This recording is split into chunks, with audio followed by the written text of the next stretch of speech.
오늘 근심이 도리어 기쁨이 되리라. 주님이 하셨던 말씀인데 이 말씀을 중심으로 저와 함께 우리 주님이 주시는 위로와 세임을 받는 복된 시간이 되기를 주의 이름으로 축원합니다. 여러분, 재미가 있고 기쁨이 있어요. 재미와 기쁨이 여러분 어떻게 같아요? 달라요? 어떻게 하셨대요? 재미와 기쁨이 같지 않죠. 어떻게 달라요? 다르다고 하는데 어떻게 달라요? 무엇이 다른 걸까요? 일단 글자가 다르잖아요. 글자가 안 같죠.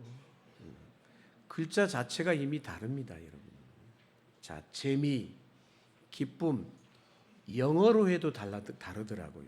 아마도 재미는 펀이라는 단어를 쓸 수가 있어요.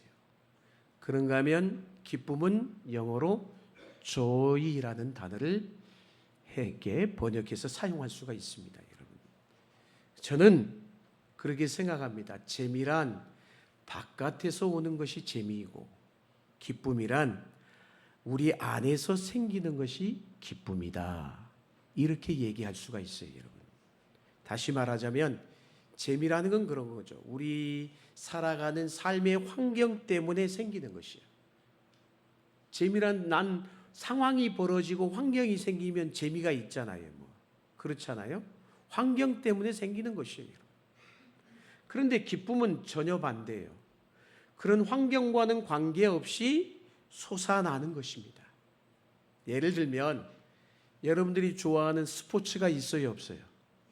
스포츠가 있죠. 다 각자가 좋아하는 운동 경기 스포츠가 있단 말이에요.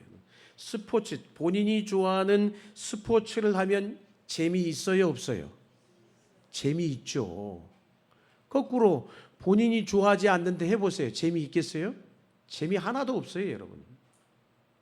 탁구든 족구든 농구든 축구든 테니스든지 간에 본인이 좋아하는 스포츠를 자기가 좋아하는 운동 경기를 하면 그것 때문에 재미가 있다라는 거예요. 게임도 그렇죠. 우리 젊은 친구들 우리 게임 해보셔서 알잖아요, 여러분. 뭐 꼭 그런 게임만이 아니라 게임 자체도 그렇습니다, 여러분. 특별히 게임은 언제 재미있습니까? 해보신 분들 언제 재밌어요? 이길 때 재밌지. 그럼 이기면 재밌어요. 저 보세요. 재미 하나도 없어요, 여러분. 그렇잖아요. 물론 세상을 사는 것도 마찬가지예요. 세상을 사는 재미가 있어야 합니다, 여러분. 집에서도 마찬가지고 학교에서도 마찬가지고 일터나 직장, 심지어 교회에서도 재미가 있어야 되겠어요, 없어야 되겠어요? 재미가 있어야지. 재미있으니까 오셨죠? 아닌가 보시구나. 여러분, 재미라는 것은 결코 나쁜 게 아니에요, 여러분. 그런데 나쁜 게 아니지만 너무 그렇다고 해서 재미만을 쫓아 살게 되면 어떻게 될까요? 어느 순간인가 그 재미를 주었던 상황이나 환경이 사라져 버렸을 때 어떻게 되겠어요? 허전할 수밖에 없어요. 아이고, 재미 하나도 없구나. 그런 상황, 그런 환경이 사라져버리면 그렇게 되는 거예요, 여러분. 심지어는 인생 살아가면서 이게 깊이 재미가 하나도 없어 보세요, 여러분. 인생의 의미마저도 상실해버리게 되는 거예요, 여러분. 그러나 기쁨은 어때요? 기쁨은 재미하고는 다르잖아요. 밖에서 오는 게 아니거든요. 환경 때문에 오는 게 아니거든요, 여러분.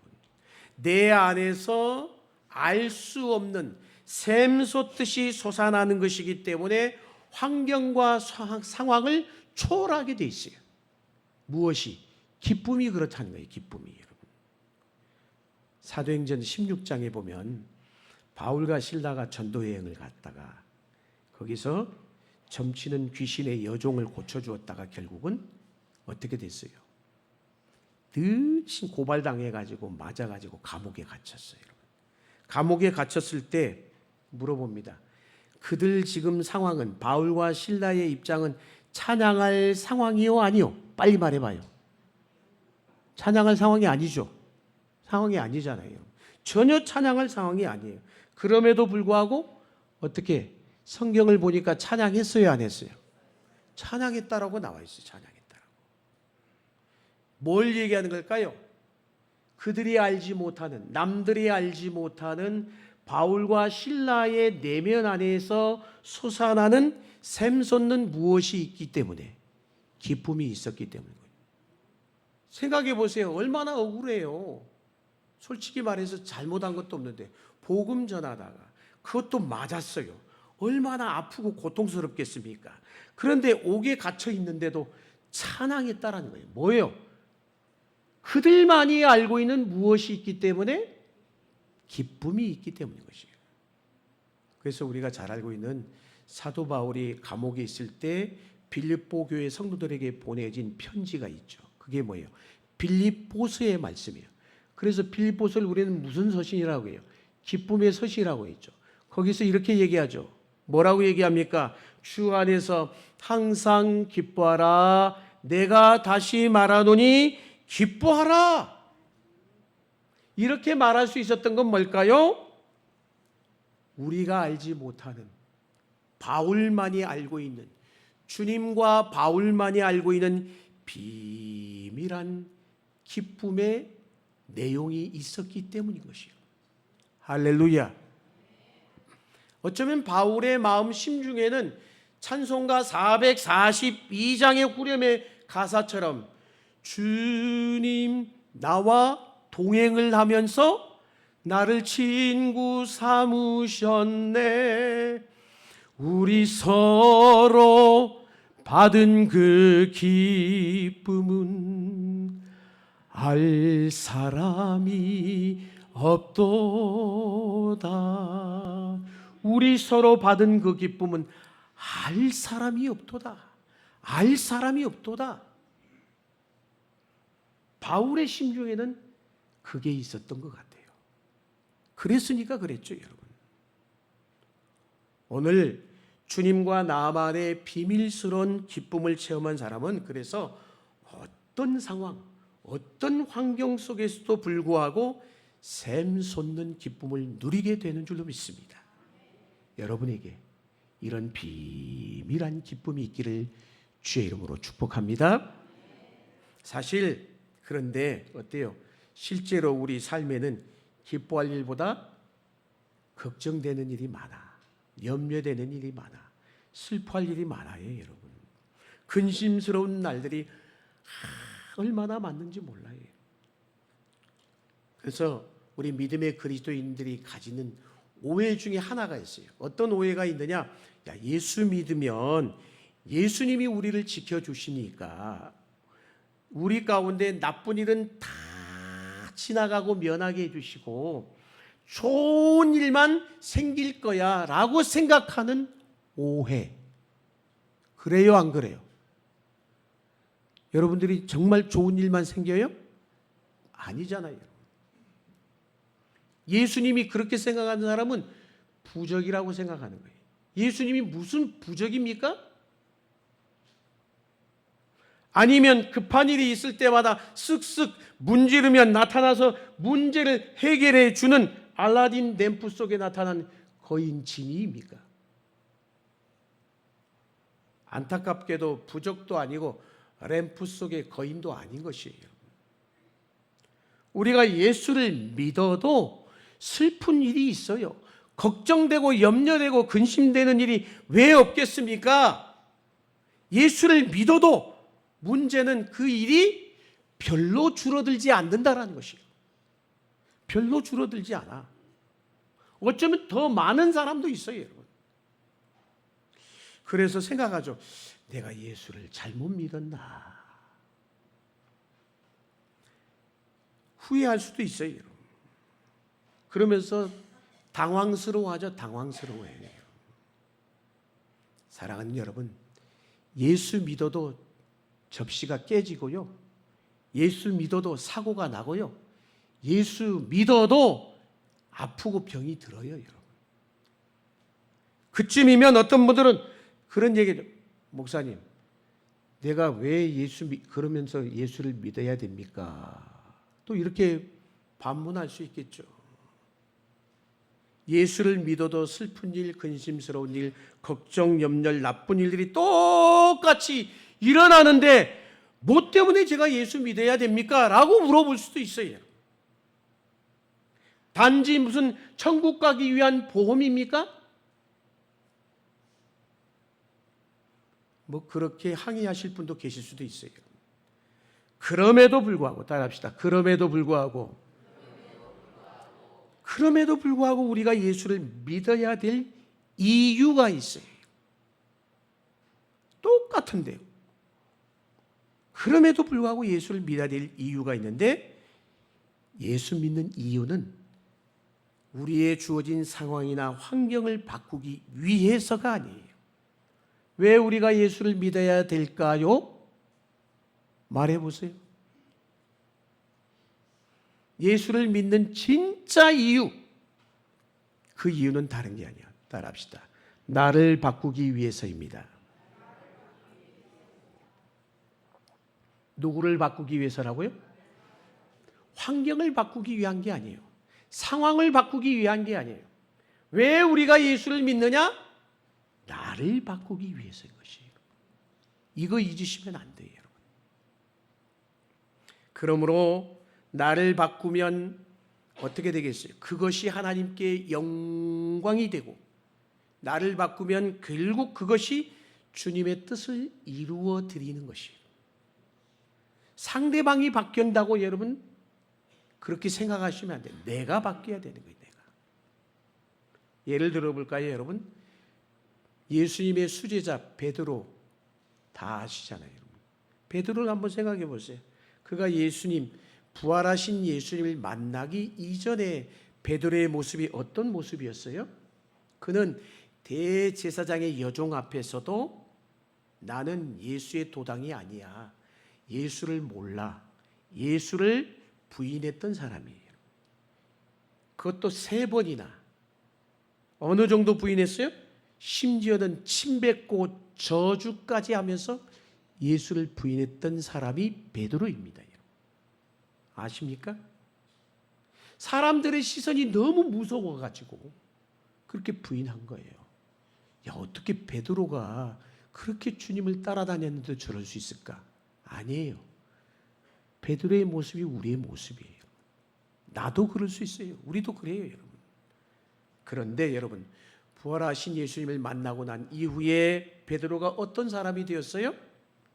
모든 사람 앞에서 세상에 소리를 높여서, 야, 저게 베드로 맞나 할 정도예요. 자, 성경 볼까요? 사도행전 3장 14절에서 15절, 19절 말씀 같이 한번 읽습니다. 시작.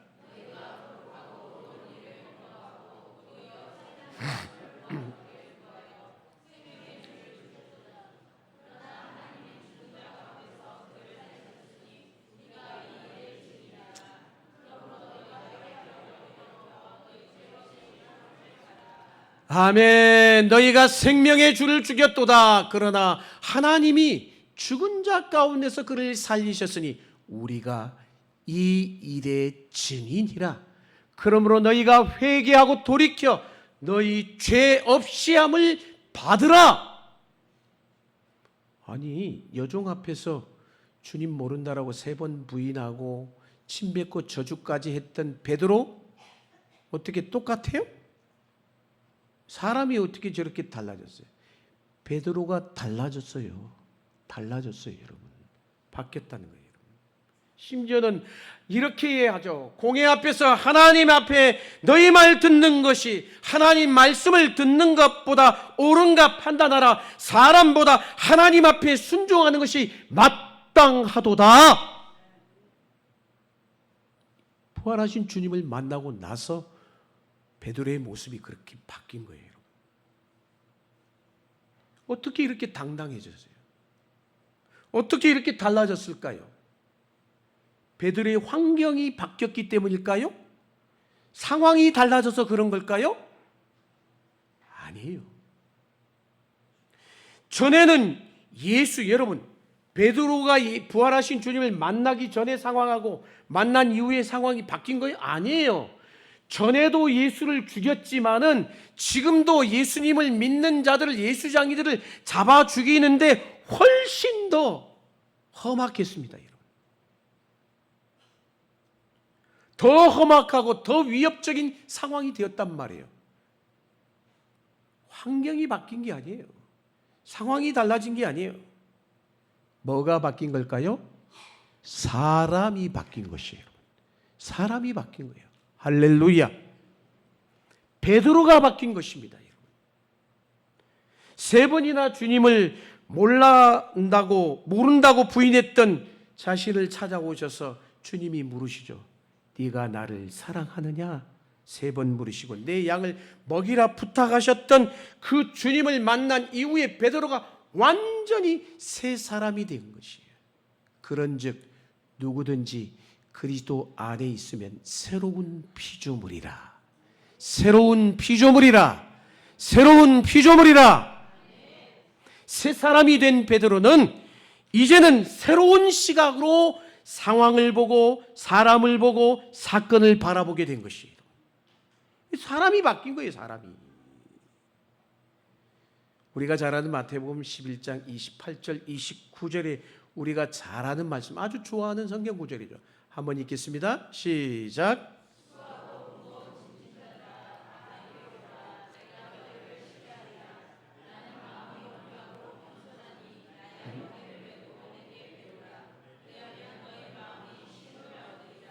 아멘.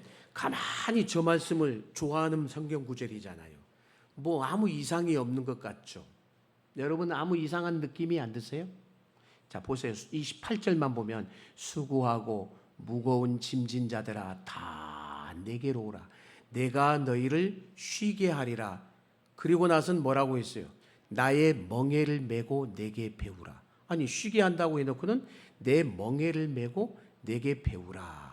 그리하면 너희 마음을 쉼을 얻을 것이다. 여러분 생각해 보세요. 내가 너희의 짐을 다 벗겨서 대신 내가 지고 가겠으니 너희는 빈 몸으로 홀가분하게 나를 따르라. 이렇게 해야 말이 자연스럽게 이어지는 거잖아요. 그런데 주님은 다르게 말씀한 나의 멍에를 메고 내게 배우라. 그리하면 너희 마음을 쉼을 얻으리라 말씀하십니다. 잘 생각해 보면 이 말은 우리가 이고 지고 메고 있는 이 무거운 짐을 받아서 대신 져 주신다는 말씀이 아니에요, 여러분. 그렇게 착각하니까 이상하게 느낄 수 있어요, 여러분. 그것이 아니라 우리 짐 위에 어쩌면 다가와서 오히려 예수님의 짐 하나를 더 얹어 주겠다란 말인 거예요, 여러분. 그러면 어때요? 무거워요, 안 무거워요? 더 무겁지. 훨씬 더 무겁지. 짐이 더 많아지는 거예요, 여러분. 어쩌면 사실이 그렇잖아요. 여러분, 예수 믿으면 예수 믿지 않을 때에 짐덩어리에다가 플러스 더 만만치 않은 짐들이 더해집니다. 그렇잖아요, 여러분. 그런데 어떻게 주님은 나의 짐을 메면 너희가 마음을 쉼을 얻을 것이라고 말씀하시는 것일까요? 주님이 짐을 메면 어떻게 되기 때문에? 사람이 바뀌기 때문에 그런 것이에요. 무엇이 바뀐다고요? 사람이 바뀐다라는 거예요. 사람이. 생각이 바뀌는 거예요. 주님께서 내 짐을 져주시면 내 생각이 그때 바뀌는 거예요. 내가 바뀌는 거예요. 바라보는 시각이 바뀌기 때문인 것이에요. 어려운 짐은 그대로 지지만 어떻다는 거예요? 그 짐을 바라보는 내 마음 그리고 내 생각, 내 시각이 어떻게 된다는 거예요? 바뀐다는 거예요. 바뀐다는 거예요. 할렐루야. 그래서 짐이지만 그 짐이 더 이상 짐이 아닌 것으로 여겨지는 것이에요. 예전의 짐들이 더 이상 무겁지 않도록 그게 아니란 말이에요. 그리스도 안에서 새로운 피조물이 되면 환경의 지배를 받던 사람에서 이제는 환경을 어떻게 한다? 지배하는 사람으로 바뀐다는 사실을 믿으시길 축복합니다. 바울은 주님을 만나고 난 이후에 새로운 사람이 된 이후에 감옥에서 죽음을 기다리면서 사랑하는 아들 같은 디모데를 향해 이렇게 말씀했죠. 주를 위하여 갇힌 자 된 나를 부끄러워하지 말고 오직 하나님의 능력을 따라 복음과 함께 고난을 받으라 라고 했어요. 아니, 고난을 받으래요. 이제 주님과 함께 편안하게 살라라고 이렇게 말씀하신 게 아니라, 그리고 주님을 위해서, 그 주님의 몸된 교회를 위해서라면 기꺼이 고난받기를 원했다라는 거. 누가? 바울이. 그래서 사도 바울은 골로새 교회에 골로새서 편지를 보내면서 이렇게 말씀하죠. 내가 이제 너희를 위하여 받는 괴로움을 기뻐하고. 야, 어떻게 괴로움을 기뻐할 수 있어요? 괴로움을 기뻐하고 남은 고난을 그의 몸된 교회를 위하여 내 육체에 채우노라. 고난을 자기 육체에 채운대요. 뿐만 아니라 사도 바울은 어느 정도였어요? 예수로 말미암아 받은 수많은 상처와 흔적을 갈라디아서 6장에서 뭐라고 했어요? 내 몸에 나는 예수의 흔적을 지녔노라라고 자랑까지 했습니다. 새 사람 된 바울에게 고통이 무엇이었다는 것? 오히려 기쁨이었고 상처가 오히려 자랑이었다는 것이에요.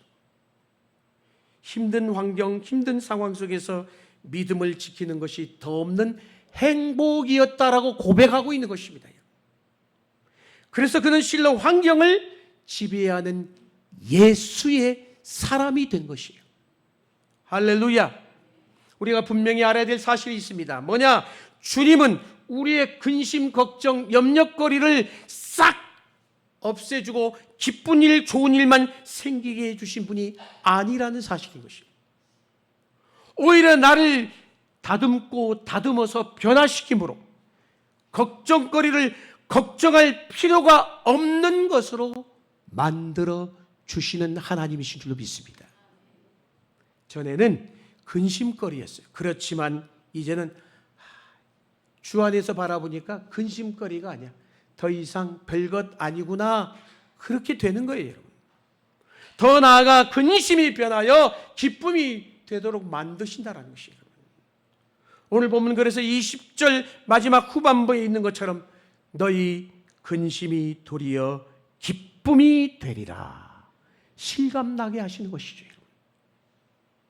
혹 여러분의 근심이 너무 무거워서 짓눌려 죽게 된 위험의 상황에 있는지요? 어떻게 하면 이 근심이 변하여 도리어 기쁨이 될 수 있을까요? 두 가지 사실을 기억한다면 우리는 어떤 상황, 어떤 환경 가운데서도 기쁨을 빼앗기지 않을 수 있습니다. 그 첫 번째, 같이 읽습니다. 하나님이 나와 함께 한다는 사실을 붙드시기 바랍니다 라고 했어요. 주님께서는 지금 불과 한두 시간 후면은 십자가를 져야 되는 상황이고 군병들에게 그래서 끌려가고 재판받고 고통스러운 십자가를 지는 눈앞에 코앞에 있는 거예요. 그걸 알고 계셨어요. 심지어는 그래서 사랑하는 제자들마저도 뿔뿔이 도망갈 줄도 아셨어요? 모르셨어요? 아셨어요. 그럼에도 불구하고 주님이 평안하고 당당했습니다. 그럴 수 있었던 이유가 무엇일까요? 본문 오늘 16장 32절에 그 대답이 있어요. 32절에 뭐라고 했어요? 보라, 같이 읽습니다. 시작.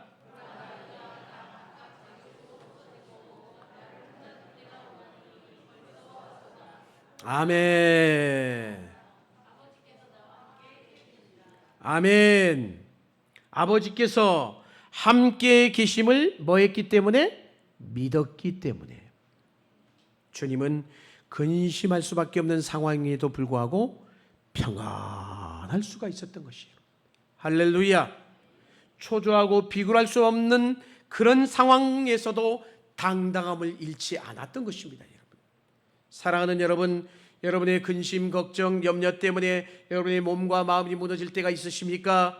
아무도 내 옆에 없다는 외로움 때문에 쓰러져 있는 상황에 처해 있을 때가 있습니까? 저와 여러분은 결코 그러나 혼자가 아닙니다. 하나님이 함께 하십니다. 옆에 분에게 선포하십시오. 당신은 혼자가 아니야. 하나님이 함께 하셔. 할렐루야. 내가 혼자 있는 것이 아니라 우리 아버지께서 나와 함께 하시는 줄로 믿습니다. 이 확신을 기억하셔야 돼요. 여러분이 힘들 때마다 스스로에게 이렇게 한번 말해 보십시오. 그래, 나는 혼자가 아니야. 혼자가 아니야. 하나님이 나와 함께 하셔. 주님이 나와 함께 계셔. 성령님이 나와 함께 하고 계셔. 이제는 근심이 변하여 기쁨이 될 거야. 주님은 우리의 기쁨의 근원이 되신 줄로 믿습니다. 찬송가 325장 1절 가사 여러분 그렇잖아요. 예수가 함께 계시니 시험이 오나 겁없네. 기쁨의 근원 되시는 예수를 위해 삽시다. 날마다 주를 섬기며 언제나 주를 기리고 그 사랑 안에 살면서 딴 길로 가지 맙시다. 아멘. 이제는 기쁨의 근원 되시는 예수 안에서 딴 길로 가지 마시고 기쁨을 누리며 살 수 있기를 축복합니다. 두 번째, 같이 읽습니다. 우리는 이미 승리한 사람들임을 기억하시기 바랍니다. 아멘. 우리가 삶의 결과는 다 해피엔딩이야. 그걸 알고 있으면, 우리가 드라마를 볼 때도 그래. 해피엔딩이라는 드라마 결과를 알고 있으면 드라마의 수많은 과정, 힘들어도 어때요? 웃을 수 있어요? 웃을 수 없어요? 웃을 수 있죠. 결과를 알고 있다면 과정이 힘들어도 괜찮아요, 여러분. 괜찮잖아요, 여러분. 예를 들면 우리 교회, 제가 죄송한데 그 교회 앞에 우리 교회하고 서귀포 교회하고 축구 시합을 했다고 생각해 보십시오, 여러분. 축구 시합을 했어. 근데 만일 여러분의 앞니를 내다보는 은사를 가졌어요. 그래서 우리 반석교회가 서귀포교회 축구시합에서 5대4로 이겼어. 5대4로. 이걸 미리 알고 있다고 생각해 보십시오. 그래서 축구 경기가 시작이 됐어. 전반전 지나고 후반전 20분까지 지났어. 근데 지금 1대4로 지고 있어. 어때? 괜찮아요? 안 괜찮아요? 괜찮지요. 이미 알고 있는데 뭐. 훨씬 더 걱정이 돼요, 안 돼요? 별로 걱정이 안 되죠, 여러분. 이미 알고 있는데, 여러분. 그렇잖아요. 오히려 더 신이 나지. 왜 더 신이 나? 야, 어떻게 1대4에서 5대4 우리가 알고 있잖아요, 여러분. 야, 어떻게 될까? 어떻게 역전이 되지? 야, 이제 남은 25분 동안 그냥 소나기 골이 쏟아지려나 보다. 기대하게 되죠, 여러분. 다른 사람들은 엄청나게 그냥 불안하고 근심하겠지만 결과를 알고 있는 우리는 걱정할 필요가 없는 거예요. 걱정할 이유가 없는 거예요. 어쨌든 왜? 짜릿한 역전승을 알고 있기 때문인 것이에요. 사랑하는 여러분, 고통스러운 십자가를 진다는 것은 제자들이 볼 때도 말도 안 되는 거예요, 여러분. 왜? 5병의 보리떡 5개 물고기들 5,000명을 먹이고 12광주리가 남고 나사로까지도 살리셨는데, 그런데 제자들이 부활을 만일에 알았더라면 정말 그들이 뿔뿔이 도망치고 그렇게 예수님 앞에 만류하고 주님 죽을지언정 다 떠나도 나는 떠나지 않겠습니다. 베드로가 그렇게까지 했을까요? 아니에요. 부활을 알았더라면 근심이 변하여 기쁨이 됐을 것입니다. 오늘 본문에서 주님은 바로 이 십자가와 부활을 해산의 고통과 아이의 출산에 비유해서 말씀해 주고 있죠. 해산의 고통이 크다는 이야기 여러분 다 여자분들 다 아시잖아요. 경험 안 한 우리도 소문으로 들어서 다 알아. 소문으로 들어서 다 알아요. 얼마나 큰 고통인지. 그러나 많은 어머니들이 태어난 아이를 보면 그 고통이 어떻게 해요? 잊어버려. 이 소문도 알고 있어요. 우리가 건강한 아이를 낳는 기쁨을 알고 사는 사람에게는 해산의 고통이 근심이기보다는 기쁨이 되는 것입니다. 사랑하는 여러분, 여러분의 상황이 십자가의 상황입니까? 부활을 기억하시기 바랍니다. 해산하는 고통의 상황입니까? 새 생명을 기억하시기 바랍니다. 캄캄한 밤입니까? 동이 트는 새벽을 기대하실 수 있길 바랍니다. 어둠 속을 걸어가고 계십니까? 밝고 환한 태양을 기대하십시오. 우리에게는 이미 부활이, 새 생명이, 새벽이, 밝은 태양이 약속이 되어 있습니다. 할렐루야. 오늘 말씀 예수님 한두 시간 후면 십자가를 져야 될 거예요. 그 져야 될 주님이 오늘 우리가 읽은 본문 16장 끝절 33절에 이렇게 말씀합니다. 세상에서는 너희가 환난을 당하나 담대하라, 담대하라, 내가 세상을 이기었노라고. 할렐루야. 사랑하는 여러분, 모든 게임은 끝이 났어요. 지금의 상황이 어렵다고 해도 우리는 이미 결과가 알고 있어요. 그 결과 바꿀 수가 없어요. 지금 힘들고 고통스러운 상황에 있으십니까? 자신에게 이렇게 한번 말해 보십시오. 이 정도야. 그래, 별것 아니야. 한번 따라하겠습니다. 이 정도야. 별거 아니야. 할렐루야. 우리의 기쁨은 현재의 어려운 상황 때문에 빼앗길 수 없는 기쁨이라는 것입니다.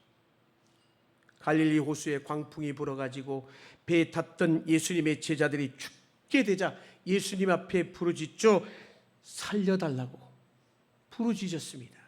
그때 주님이 제자들을 부르시며 뭐라고 합니까? 어찌하여 무서워하느냐? 너희 믿음이 어디 있느냐? 안타까워하시며 그 무서운 바람을, 광풍을 잠잠케 해주셨습니다. 오늘도 주님이 우리의 간절한 기도를 들으시고 우리의 인생의 광풍을 잠잠케 해 주실 줄로 믿습니다. 하나님이 우리와 함께 하십니다. 부활하신 주님께서 이 근심이 변하여 기쁨이 되게 하실 줄로 믿습니다. 오늘 시편 91편 3절 4절이 우리에게 이렇게 약속합니다. 이 말씀을 읽으며 말씀을 맺습니다. 읽습니다. 시작.